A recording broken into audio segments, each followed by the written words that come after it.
Première épître de Pierre, chapitre 3. Première épître de Pierre, chapitre 3. Et nous allons lire ou relire particulièrement donc un passage qui s'adresse aujourd'hui, maintenant, dans cette partie, aux maris, les maris. Donc, nous allons lire le verset 7 en continuant. Donc, 1 Pierre, chapitre 3, verset 7. 1 Pierre 3, verset 7. Voilà, Marie, montrez à votre tour de la sagesse dans vos rapports avec vos femmes, comme avec un sexe plus faible. Honorez-les, comme devant aussi hériter avec vous de la grâce de la vie. Qu'il en soit ainsi, ainsi soit-il, qu'il en soit ainsi, afin que rien ne vienne faire obstacle à vos prières. Cela veut dire que si vous ne vous conformez pas à ce que demande la parole de Dieu, si vous les déshonorez, eh bien, vous pourrez prier tant que vous voulez, eh bien, il n'y aura pas de réponse à vos prières. Qu'il en soit ainsi afin que rien ne vienne faire obstacle à vos prières. Enfin, finalement, soyez tous animés des mêmes pensées, des mêmes sentiments, pleins d'amour fraternel, de compassion, d'humilité. Ne rendez pas le mal pour le mal ou injure pour injure. Bénissez au contraire, car c'est à cela que vous avez été appelés, afin d'hériter la bénédiction. Seigneur, nous te demandons de bénir particulièrement ce que nous allons entendre, combien cela est important dans le monde dans lequel nous sommes, où le mariage que tu as établi est déshonoré totalement. Nous te demandons, Seigneur, car nous voulons honorer les mariages, les familles, nous voulons aider les maris, nous voulons aider les épouses à être de meilleures épouses et les maris à être de meilleurs maris. Nous voulons la solidité de nos mariages, particulièrement à l'intérieur de l'Église chrétienne. Nous te prions ces choses, Père, dans le nom puissant et merveilleux de ton Fils unique, Jésus-Christ, notre seul Sauveur sur la planète. Amen et Amen. Et tout le peuple dit Amen. Amen. Gloire à Dieu. On peut s'asseoir, frères et sœurs. Alléluia. Gloire à Dieu. Donc, particulièrement dans le mariage, attention au substitut, c'est-à-dire au remplacement. Vouloir remplacer les vraies choses par des choses plastiques, des choses imaginées, des choses psychologiques, toutes sortes de choses. Hein. Nous avons vu ce matin, donc, que l'on peut, dans le monde dans lequel nous sommes, eh bien, on est habitué à remplacer, je dirais, le vrai cuir par le vinyle. Les fleurs artificielles sont très nombreuses aujourd'hui, et évidemment, donc, ça ne ressemble pas, je dirais, à ce que la parole de Dieu nous demande de marcher dans la vérité, dans le réel. Nous voulons le vrai cuir, nous voulons la vérité. Alléluia, nous ne voulons pas, évidemment, des fausses feuilles ou des fausses fleurs. Nous voulons, évidemment, la vraie chose dans le mariage. Nous avons vu, donc je ne reviendrai pas là-dessus, sur les substituts que les épouses prennent souvent. Et pour cela, eh bien, il va falloir que vous écoutiez la première partie de ce grand message, donc intitulé dans le mariage, attention aux substituts.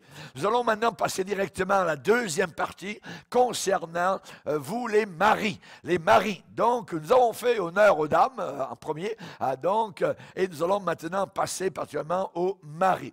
Donc, la lentille du zoom, amen, des Écritures se porte maintenant sur le mari. Et nous allons voir trois substituts, je dirais, cheap, que les maris utilisent la plupart du temps. Et j'aimerais vous lire le verset 7 de l'Épître de Pierre, qui s'adresse particulièrement, précisément aux maris. J'aimerais vous le lire dans une version, la version QN, paraphrasée. Donc, lui, il dit donc, « Quant à vous, maris, essayez de comprendre vos femmes. » Et essayez de comprendre vos femmes. Ayez beaucoup d'égards pour elles dans votre vie commune. Souvenez-vous qu'elles ont une nature plus fragile et plus délicate. Traitez-les avec respect et honneur, non seulement parce qu'elles sont plus faibles, mais parce qu'elles héritent avec vous la vie éternelle que Dieu vous accorde dans sa grâce. Sinon, vous mettez vous-même obstacle à l'exaucement de vos prières. Donc, ce n'est pas le texte exact de la Bible, c'est une paraphrase, mais explicative, je dirais, du texte. Et c'est très, très bien dit. Et nous allons voir donc le premier substitut que beaucoup de maris donc, utilisent, et évidemment en faute. La première chose, c'est que le mari dit « je pourvois à tes besoins », voyez, donc tu n'as rien à redire. Je pourvois aux besoins de la famille. C'est très bien pourvoir aux besoins de la famille, mais ce n'est pas un substitut valable pour partager, je dis bien partager, une vie avec son épouse. Nous ne sommes pas là, nous les maris, uniquement pour pourvoir aux besoins. La Bible demande, mais ce n'est pas suffisant. Nous avons besoin de partager ensemble une vie. Et ça, évidemment, je dirais, c'est un substitut, je dirais, qui ne fonctionne pas. Et nous avons des gens aujourd'hui qui sont divorcés parce qu'ils ont pourvu aux besoins, ils ont pourvu, mais ils n'ont pas partagé véritablement leur vie avec leur épouse.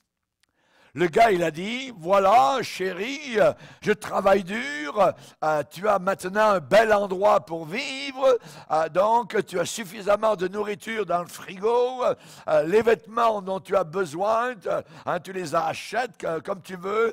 Que veux-tu de plus de moi? Ah, c'est un substitut, c'est une plante en plastique, ce n'est pas la réalité. C'est vrai que si le gars il est chrétien, il y a dans la parole de Dieu un Timothée 5,8 qui dit « Si quelqu'un n'a pas soin des siens, et principalement ceux de sa famille, un, il a renié la foi, et deux, il est pire qu'un infidèle, s'il ne pourvoit pas aux besoins de sa famille. » Donc, qu'est-ce qui se passe? C'est que souvent, le pourvoyeur entre et l'amoureux sort. Vous avez compris?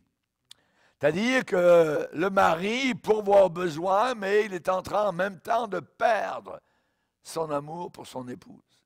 Leur amour est en train de se disloquer parce qu'il ne passe pas de temps avec son épouse. Le mari qui travaille dur, le mari qui est diligent, vaillant, qui est satisfait de lui, je dirais même suffisant, il va dire, ma femme a beaucoup plus que la plupart des autres, donc elle n'a absolument aucune raison de se plaindre. Mais nous les hommes, quand nous disons cela, on est en train de se faire à croire un mensonge. C'est que ce n'est pas suffisant de pourvoir aux besoins. L'épouse désire qu'on passe du temps avec elle. Le mariage, un mariage, c'est quelque chose qui est ensemble, voyez. Et donc, votre femme vous a épousé, les gars, je parle au mari actuellement, elle vous a épousé, vous, et pas votre carnet de chèques. Elle vous a épousé, vous, voyez. C'est bien, c'est très bien de pourvoir aux besoins physiques du foyer, mais souvenez-vous ce que vous lui avez promis. Quand vous êtes mariés, de l'aimer et de la chérir jusqu'à ce que mort s'en suive. C'est ça que vous avez promis. Et le Seigneur de déclarer dans la parole, en disant, lorsque tu as fait un vœu à Dieu, c'est-à-dire une promesse solennelle, ne tarde pas à l'accomplir, car il n'aime pas les insensés. Accomplis, réalise la promesse, le vœu que tu as fait. C'est mieux pour toi de ne pas faire de promesse que d'en faire une et de ne pas la réaliser. Ici, nous touchons un nerf très sensible. C'est comme si le dentiste est en train de jouer dans notre bouche Vous sentez du mal? Non, non, non. Ça doit... Oh, aïe, aïe! Oui, oui. Là, il vient de toucher un nerf à la dent. Et là, ici, nous venons de toucher quelque chose de très précis. De très précis. Attention à la tendance, vous les maris, de votre part, comme mari, vraiment époux, de substituer l'approvisionnement de la famille, les provisions pour nos femmes, et alors que nous ne partageons pas véritablement nos vies personnelles avec elles. Il y a une femme de 42 ans, elle a été enterrée, une bonne maman, une épouse chrétienne. Elle est au cimetière, à côté du tombeau. Son mari est en train de pleurer à haute voix, avec des sanglots. Il a mis la tête même sur l'épaule du pasteur et il déclare « Je lui ai tout donné, sauf moi-même. Je lui ai apporté des choses, mais je ne lui ai pas donné mon temps, mon attention, mon oreille pour l'écouter lorsqu'elle parlait. » Dans des moments semblables au cimetière, Dieu parle. Et les paroles de ce monsieur, vis-à-vis de son épouse décédée à 42 ans, ces paroles sont très lourdes de poids. Est-ce qu'elles vous donnent une certaine conviction? La Bible dit, montrez à votre tour de la sagesse dans vos rapports avec vos femmes. Ça veut dire, essayez de comprendre vos épouses. Ayez beaucoup d'égards. Vivez avec vos épouses. Vivez avec vos épouses d'une façon compréhensive. Ça veut dire, soyez considérés, soyez prévenants, plein d'égards dans vos vies avec vos épouses. Vivez, en grec, la racine de ce mot de 1 Pierre chapitre 3, verset 7, ça veut dire quoi? Ça veut dire à la maison avec. À la maison avec. Vivez avec vos épouses d'une façon compréhensive. Ça veut dire à la maison avec. Beaucoup de femmes se sentent seules avec leur mari à la maison. Il y a une solitude. Et le mari ne s'occupe pas d'elle. Le mari ne ressent pas, n'a pas cette attention. Il ne lui donne pas son attention personnelle. Il est à la maison, mais il ne lui donne pas sa présence personnelle. Il est là et il n'est pas là. Beaucoup d'épouses ont déclaré ça. Il est là, à la maison, mais il n'est pas là. Donc l'épouse, elle attend d'être appréciée, d'être remarquée. Elle attend qu'il y ait du temps pour qu'elle puisse partager, parler, ouvrir son cœur, entendre son mari, répondre à son langage, ce qu'elle a sur le cœur. Voyez, ce qu'elle attend, c'est que le journal soit mis de côté. Elle attend que la TV soit arrêtée. Elle attend donc toute une soirée peut-être disponible juste pour elle. C'est ça. Et les maris, donc, ont des substituts. Moi, je travaille, tout ça, puis toi, je t'amène la paye, tout ça, donc, pas plus. Mais c'est pas ça, c'est pas suffisant. Hélas, les hommes, je dirais, quand on entend des choses semblables, comme je suis en train de vous dire, ça peut vous aider à regarder la réalité en face. Un mari qui est toujours absent va avoir de grandes raisons et de grandes occasions, même parfois, pour des aventures illicites chez les épouses. Et lui aussi, peut-être. Donc, réveillez-vous les maris. C'est-à-dire que si moi, je ne donne pas suffisamment d'attention à mon épouse, il y a d'autres hommes qui peuvent lui donner beaucoup d'attention. Et là, on est en danger. Pourvoir de belles choses, oui, bon. Mais pourvoir de belles choses, des choses, je dis bien, ça ne peut pas remplacer le partage de votre vie. Partagez la vie avec l'épouse. Et je vous défie, vous les maris, de peut-être d'arriver à placer un bloc de temps, quelque part, dans votre horaire, avec votre épouse, juste elle, chaque jour. Et au moins, je dirais, une soirée par semaine, juste avec elle. Juste avec elle. Elle a hâte à ces moments. Elle désire. Donc, nous les hommes, nous plaçons parfois des substituts, je dirais, à quelque chose que nous pensons suffisant pour voir aux besoins. On va au travail, pas de problème, mais quand on revient à la maison, normalement, il doit y avoir une épouse qui est là. Et elle veut que ce temps soit avec elle, vivre avec. Vous ne pouvez pas imaginer tous les bénéfices qui peuvent découler de ce que je suis en train de déclarer. Quand ça devient une habitude de mettre à part un temps, on ferme la TV, on ferme ci, on ferme le livre, on ferme le journal, voyez, on ferme le bureau, et là c'est juste avec l'épouse. Deuxième chose que les maris utilisent comme substitut, c'est monsieur l'intimidateur. Monsieur l'intimidateur, voyez, c'est un autre substitut relié au leadership de l'homme.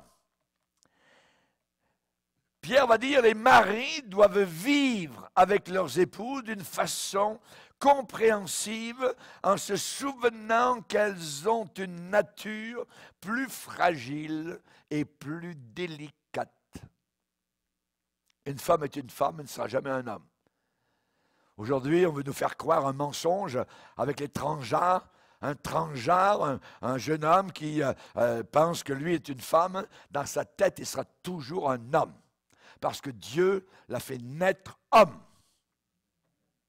Et là, particulièrement, donc, les maris doivent savoir que leur épouse, eh bien, qui est une femme, est plus fragile, est plus délicate. Elle ne pense pas comme l'homme. Nous, on a été faits, je dirais, à la hache, vous voyez, mais elle a été faite avec des petits coups de ciseaux, vous voyez, et plus fragile. Et l'homme, il a une tendance à utiliser parfois la force et l'intimidation. C'est très dangereux. On appelle ça la violence. Violence verbale qui peut aller jusqu'à la violence physique. C'est terrible. C'est terrible. Et là donc, l'homme va parfois demander certaines choses de sa femme. Et ce verset, donc, dans 1 Pierre 3,7, ce verset déclare clairement que des deux, c'est l'épouse qui est la partenaire plus faible. Elle a besoin d'être vue. C'est une fleur délicate. Elle est un vase délicat avec un profond besoin d'être comprise. Comprise. Se sentir compris, se savoir compris, que quelqu'un nous comprend, ça soulage énormément la personne. Et je dirais, très rare est le mari qui passe du temps et recherche à comprendre les besoins de sa femme. Les besoins de sa femme. Si on veut diriger comme mari, le mari dirige son foyer, c'est lui que Dieu a établi pour diriger le foyer. Mais si on veut diriger d'une façon biblique, pour aider, je dirais, avec sagesse, intelligente, de la bonne manière, eh bien, il faut savoir certaines choses. La Bible dit au mari d'avoir de la sagesse dans vos rapports avec vos femmes. D'avoir de la sagesse, ça veut dire de ne pas agir en brut. Et de faire attention à cette épouse que Dieu a placée à côté de nous avec intelligence. Et non pas de façon, maintenant qu'on est marié, bien, c'est fait, tout ça. Il y a beaucoup de choses qui changent après le mariage. Il y a des gens qui, avant le mariage, sont d'une bonté exemplaire, c'est merveilleux, merveilleux. Et puis après le mariage, tout change. Pourquoi? Parce que cette parole n'est pas obéie. Il faut suivre les conseils du Seigneur si on veut vraiment bien bâtir, bien gérer sa famille. Dans 1 Timothée 3,5, il est dit, si quelqu'un ne sait pas diriger sa propre famille, si quelqu'un ne sait pas diriger sa propre famille, c'est le travail du mari. Diriger sa propre famille. Diriger sa famille, en grec c'est proistémie, qui veut dire présider au-dessus. Diriger sa propre famille. C'est l'image de quelqu'un qui a le contrôle et ne fait pas tout de lui-même. Le Seigneur a dit, vis-à-vis de l'homme, du mari, je lui ferai une aide. Je lui ferai une aide. Ça veut dire que cet homme a besoin d'une aide. Et là, particulièrement, un bon gérant sait comment faire les choses aux autres. Faire leur travail. Un bon gérant va savoir comment discerner, développer et utiliser les qualités, les dons des autres. Le mari est à la tête du foyer. Vous qui m'écoutez, vous les maris, les hommes, hein, vous êtes mariés, vous êtes à la tête de votre foyer. Donc vous êtes comme un gérant, vous êtes comme un manager, hein, vous êtes à la tête. Et la tête ne fait pas le travail du corps. Il est la tête, voyez. Mais Dieu lui a donné une aide, voyez, un helper. Je lui ferai une aide. Un bon gérant va regarder son helper, voyez, et va dire, ben, cette personne a certaines qualités, certaines capacités, et si je veux bien diriger mon commerce, ma maison, eh bien, je vais voir ce que chacun de ses talents qu'il a, chacun de ses dons, puisse être développé et utilisé à son plein potentiel. À son plein potentiel. Donc, le mari doit faire attention à ne pas écraser la personnalité de son épouse. C'est une belle fleur, l'épouse, une belle fleur. Mais une belle fleur qui doit s'épanouir pleinement. Sinon, la belle fleur va se ratatiner, sécher et peut-être mourir. Il y a des hommes qui, tellement jaloux, partent au travail et barrent toute la maison, tout ça, enferment littéralement leur épouse dans la maison. Qu'est-ce que vous pensez de ça? Est-ce que la fleur va s'épanouir? Vous voyez? Non, jamais. Jamais. Évidemment, je prends un exemple à l'extrême. Maintenant, c'est bien mieux, je dirais, que de s'occuper de son épouse, de l'arroser, de lui donner certains compliments, de lui faciliter l'épanouissement, évidemment, de sa personnalité, hein, et évidemment, donc, que de faire des demandes en colère, irritantes, ennuyantes et ingrates. La raison pour laquelle la parole de Dieu déclare dans l'Épître aux Éphésiens, où il dit ici que toute amertume, toute animosité, toute colère, toute clameur, toute calomnie et toute espèce de méchanceté disparaissent du milieu de vous. Et dans un mariage, eh bien, généralement, quand ça va mal et ça se dirige vers le divorce, c'est l'amertume, c'est les clameurs, c'est la colère. Donc, ça peut être toutes sortes de choses. Ça peut être donc l'infidélité de l'un ou de l'autre. Et là, la Bible dit que cela donc disparaisse du milieu de vous. Soyez bons les uns envers les autres. Un mari doit être bon envers son épouse. Être bon, pas méchant, être bon. Si on veut arriver devant Dieu, voyez, Dieu, on veut qu'il nous dise, c'est bien bon et fidèle serviteur. Donc il faut avoir ces deux qualités. Être bon, et bon, pas uniquement, je dirais, avec les autres, mais surtout avec son épouse, voyez, et être fidèle. Fidèle au Seigneur, fidèle aux vœux qu'on a fait devant le Seigneur. Ce sont des promesses très, très importantes. Donc, souvent, parfois, le mari va se mettre à crier, hein, et il va essayer de faire son chemin comme un taureau dans le mariage. Ça ne marche jamais. Ça ne marche jamais. Voyez. Le gars, il va dire, « Hey, c'est moi ici le chef. » Ah ouais. Quand vous commencez à dire ça, vous avez des problèmes. Voyez. Parce qu'un je dirais, un mariage qui fonctionne, le mari ne dit jamais ça. Il ne dit jamais ça. Moi, je n'ai jamais dit ça. Hein. Si le mari crie, c'est moi ici qui suis le boss, qui suis le patron, c'est probablement qu'il ne l'est pas.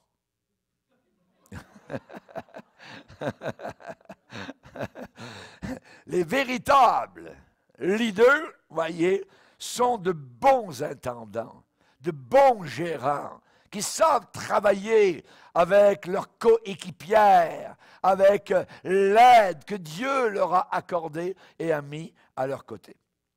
Alors, question maintenant, comment est la flamme de votre mariage?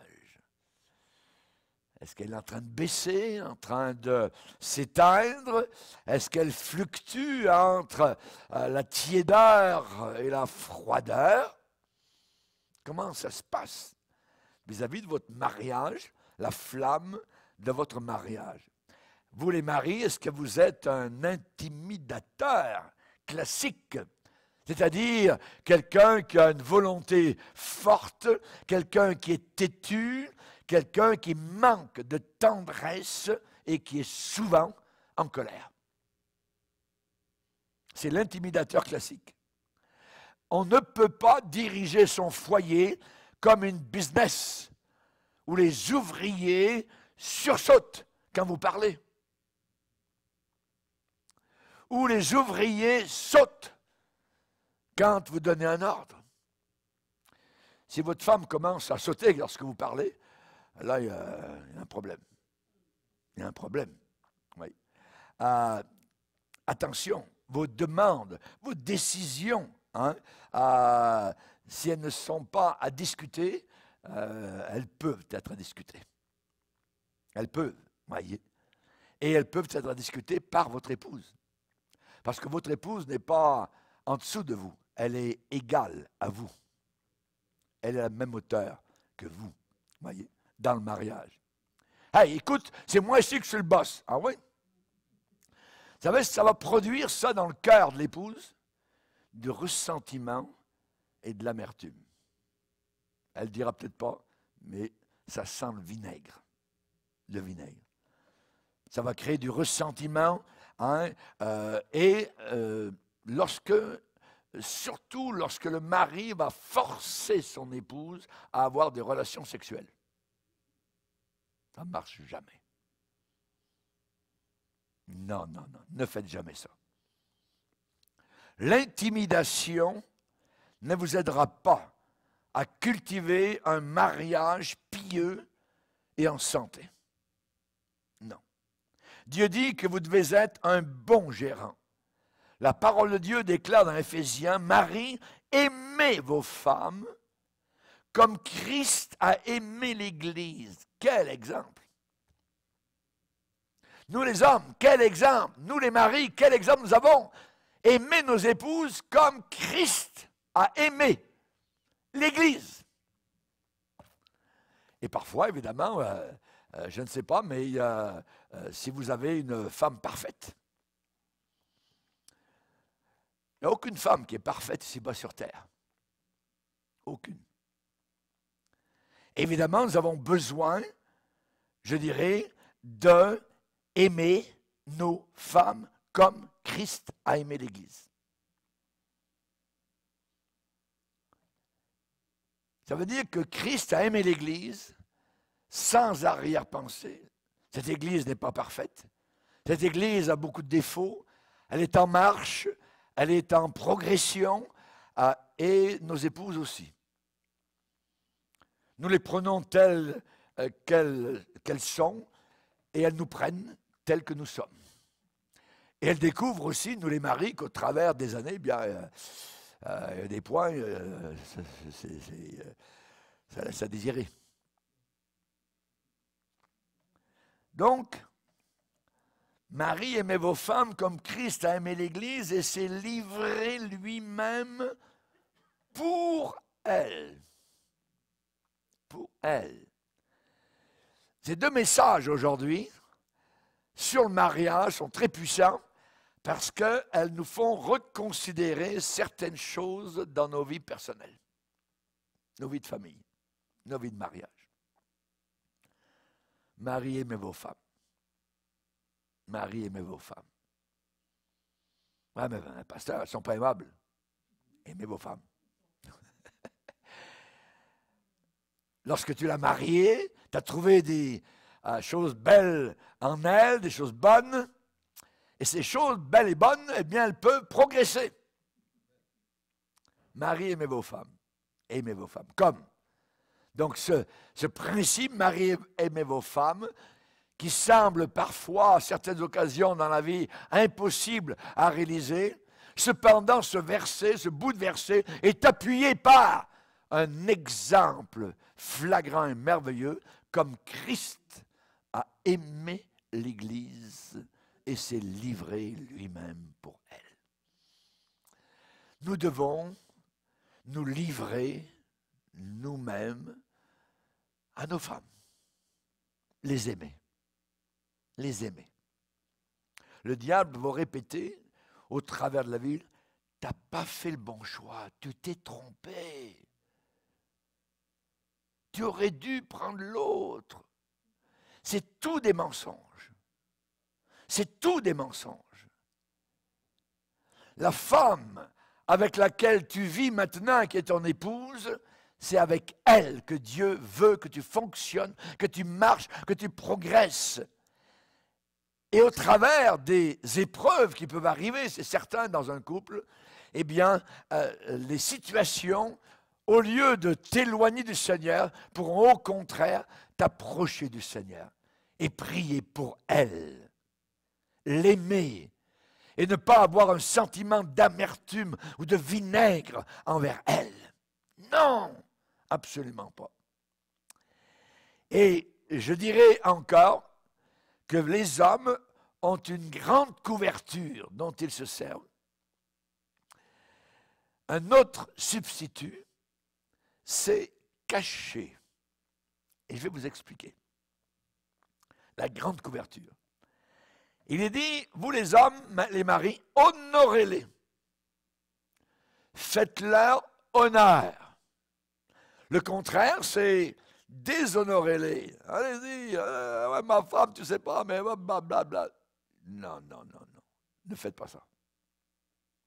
N'allez pas blabloter contre votre épouse ailleurs. Honorez-les. Honorez-les. Faites-leur honneur. Traitez-les avec respect. Comme devant hériter aussi avec vous, la vie éternelle. Vous n'êtes pas mieux qu'elle? Elle aussi a été sauvée, comme toi tu as été sauvé. Donc, vous allez monter au ciel tous les deux. Vous allez la retrouver là-haut. Le diable, il va vous dire, quand ça va mal, les jours mauvais, regarde, elle n'est même pas sauvée. C'est faux, elle est sauvée. Elle est sauvée, elle n'est pas parfaite, mais elle est sauvée. Et toi aussi, tu vas hériter avec elle. Donc, traite-la avec honneur, traite-la avec respect. Parce que Dieu lui a donné aussi la grâce de la vie éternelle. Honorer, c'est le contraire d'étouffer. D'étouffer, d'éteindre, de retenir, de cacher, de recouvrir. Aimer et respecter votre épouse, c'est une chose. L'étouffer, c'est autre chose. L'étouffer. Il y a des femmes qui sont étouffées totalement dans leur mariage. Donc, il faut voir ce que la Bible enseigne. Il faut donner à votre épouse une place d'honneur. Une place d'honneur, voyez. C'est bien différent de la placer sur l'étagère. Toi, chérie, reste là-bas dans le fond de... Non, non, non. Il faut la placer sur la place d'honneur. L'honorer. L'honorer. Elle est votre épouse. Elle n'est pas une invalide. Elle n'est pas un vase de Chine en porcelaine intouchable et qui se brise à rien. Non. Votre femme est compétente. Elle est capable. Elle a des qualités. Mais des qualités qui ont besoin d'être appréciées. On n'a pas besoin d'idolâtrer nos épouses, mais de les honorer. De les honorer. Et évidemment, c'est un autre côté de la couverture. La racine, un homme qui veut cacher sa femme, étouffer sa femme, il y a quelque chose qui est caché là. Et la racine invisible, très souvent, c'est la jalousie. La jalousie.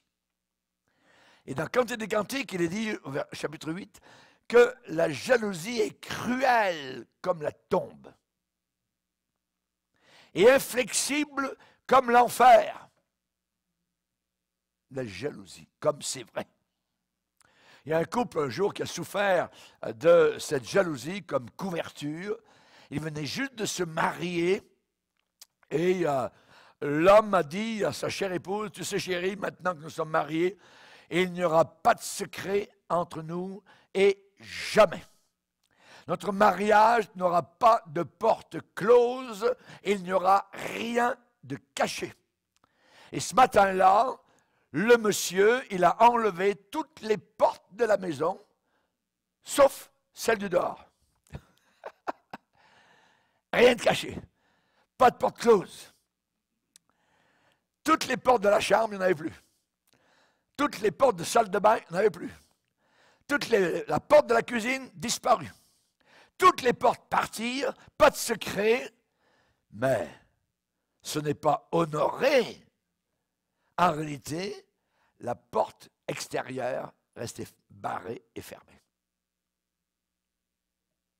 C'est étouffé. On appelle ça la jalousie. La jalousie. Et ça ruine totalement des relations familiales normales. Une couverture de jalousie, une cachette de jalousie, c'est différent du respect, de l'honneur et de la confiance. Dans Proverbe au chapitre 30, particulièrement où nous avons la description de la femme vertueuse, il est dit, qui peut trouver une femme vertueuse? Elle a bien plus de valeur que les perles. Le cœur de son mari a confiance en elle. Le cœur de son mari a confiance en elle. Moi, je m'en vais depuis des années, depuis 50 ans, des fois, autour de la planète Terre pour prêcher l'Évangile. Et mon épouse doit rester à la maison, parfois des semaines. Imaginez si je n'avais pas confiance en elle. Imaginez si elle n'avait pas confiance en moi. Ça serait terrible parce que je ne pourrais plus partir.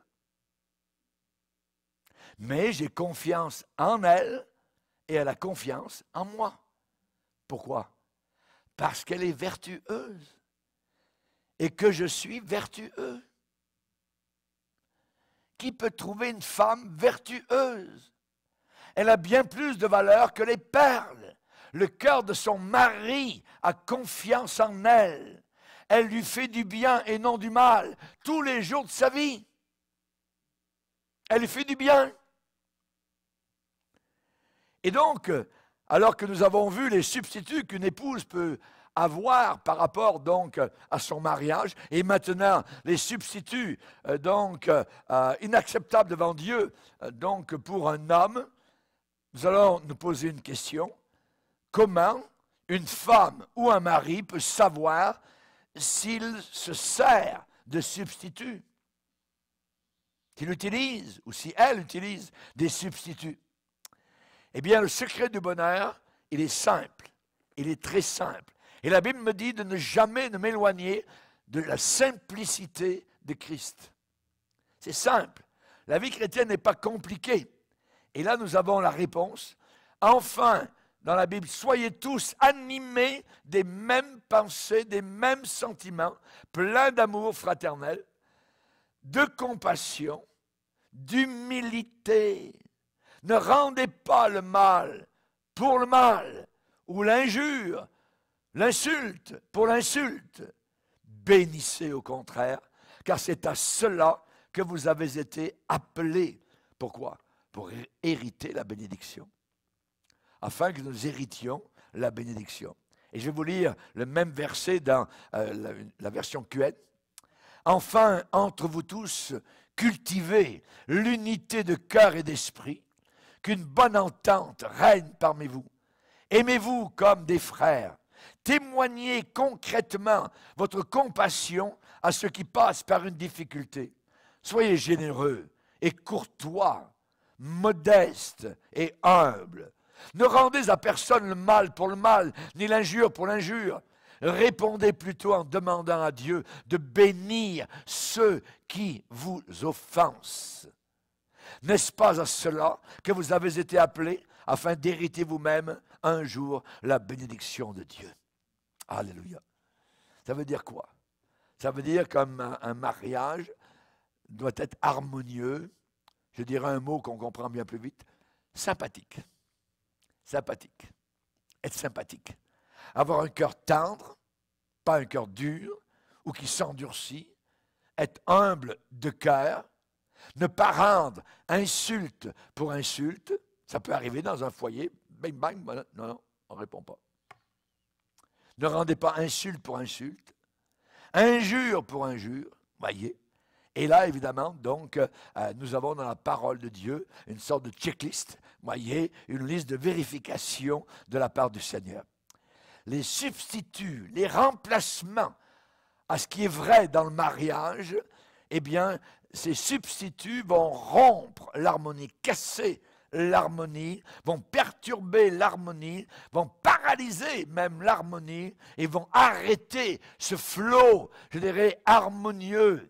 S'il y a de l'irritation, je dirais toujours, ou de la colère dans un foyer, s'il y a un manque d'harmonie, c'est probable que l'un ou l'autre utilise des substituts. Des substituts, des remplacements, voyez. Et là, évidemment, donc, il va y avoir quoi? Des ressentiments. Il va y avoir des blessures qui commencent à saigner. Il va y avoir, je dirais, la bonté qui va s'arrêter, les insultes vont commencer, l'humilité est remplacée par « c'est mon droit », on tire le drap chacun de son côté et le drap déchire. C'est ça le divorce. Les deux ont raison. Il n'y a personne qui veut s'humilier. Les arguments vont augmenter, l'humilité est remplacée par l'égoïsme, et vous ne vous bâtissez plus l'un l'autre, vous essayez à vous détruire l'un l'autre. Et on appelle ça l'érosion du mariage. Au début des années 60, en France, dans le sud de la France, il y a une ville au bord de la mer qui s'appelle Fréjus. Et en pleine nuit, à 9h30 du soir, un barrage qui était environ à 15 km plus haut dans les montagnes a cédé. Et le flot du barrage est descendu rapidement et a fait 400 morts et plus dans la ville de Fréjus. Les Français ont dit, qu'est-ce qui se passe? Ils sont allés voir, ils sont montés ensuite vers le barrage. Ils ont remarqué que ce n'est pas le ciment du barrage qui a cédé, ce sont des eaux par en dessous dans la fondation, je dirais, sur laquelle était posé le ciment du barrage. C'était une sorte de terre, de roches, au travers desquelles tranquillement l'eau s'infiltrait. Et pendant des années, tout allait bien. Jusqu'au jour fatidique, une nuit, de décembre, à 9h30. Tout a cédé. Barrage a cassé. Les fermes ont été emportées. Et la ville de Fréjus, au sud, à 15 km en bas, au bord de la mer, a été dévastée, totalement. Plus de 400 morts. Le mariage, c'est un peu comme cela. Extérieurement, ça peut être très bien, tout ça, mais vérifiez le dessous, la fondation. Y a-t-il des fissures? Y a-t-il de l'eau qui s'infiltre quelque part? Une méchanceté, une rancune, une racine d'amertume, un non-pardon, et ça fait son chemin jusqu'au jour, flac, tout le barrage cède, tout le mariage est disloqué. Raison pour laquelle Dieu dit, je hais le divorce. Je hais la répudiation. Il y avait un couple qui était bien marié par un pasteur. Elle était bien éduquée, consacrée au Seigneur Jésus-Christ. Elle était une infirmière.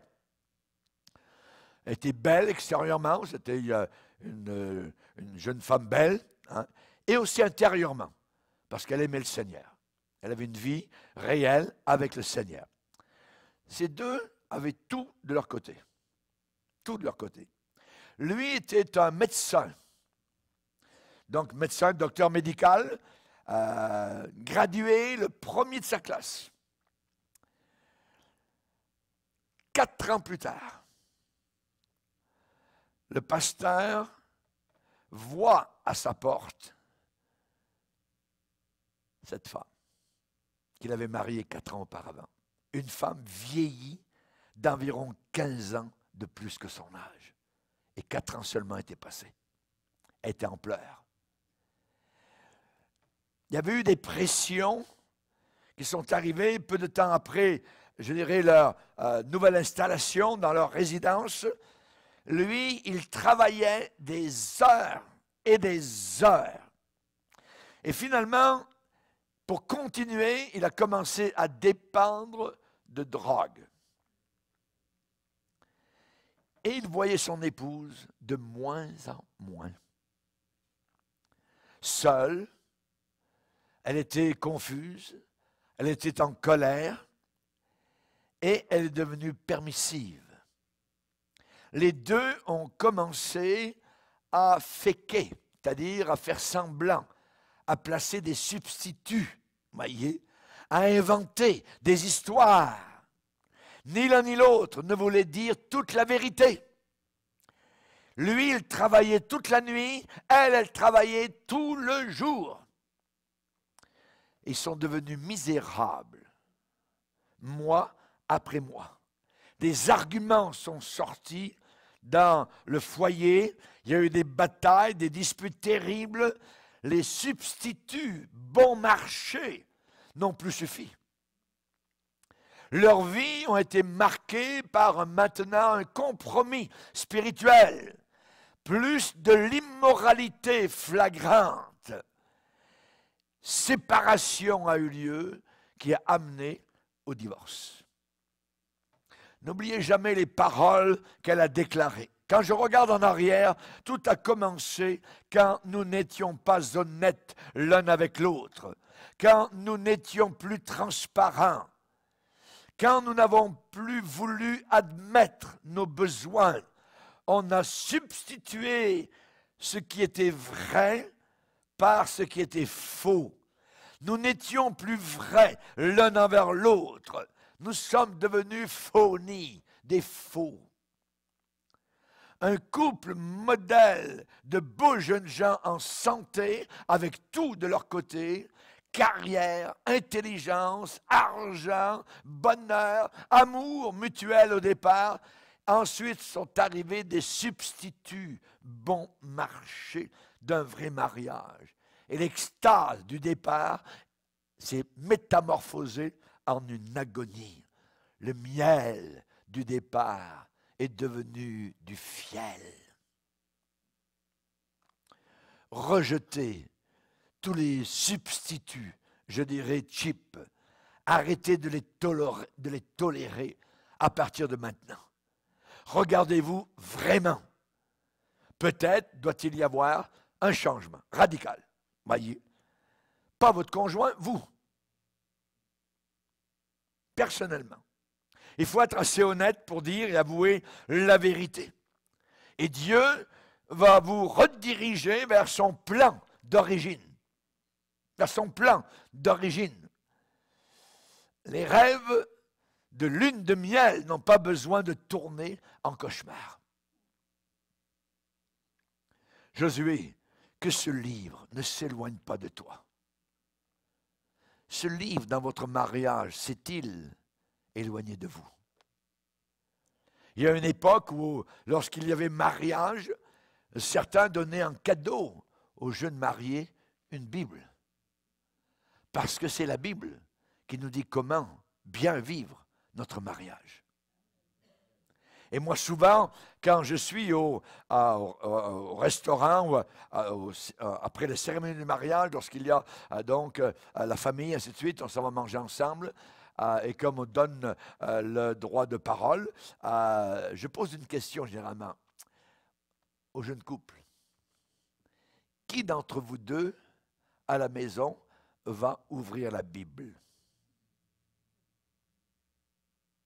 Alors, ou l'un ou l'autre répond, mais c'est une question, je dirais, très judicieuse.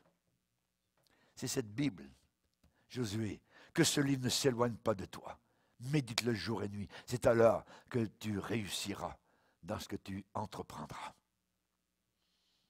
Et je terminerai avec le psaume 91, que vous connaissez évidemment, donc ce psaume qui nous parle de la puissance de Dieu, et qui commence en disant « Celui qui demeure sous l'abri du Très-Haut repose à l'ombre du Tout-Puissant. Je dis à l'Éternel, mon refuge et ma forteresse, mon Dieu en qui je me confie. Car c'est lui qui va te délivrer du filet de l'oiseleur, Satan et ses mensonges, de la peste et de ses ravages. Tu ne craindras ni les terreurs de la nuit, ni la flèche qui vole de jour.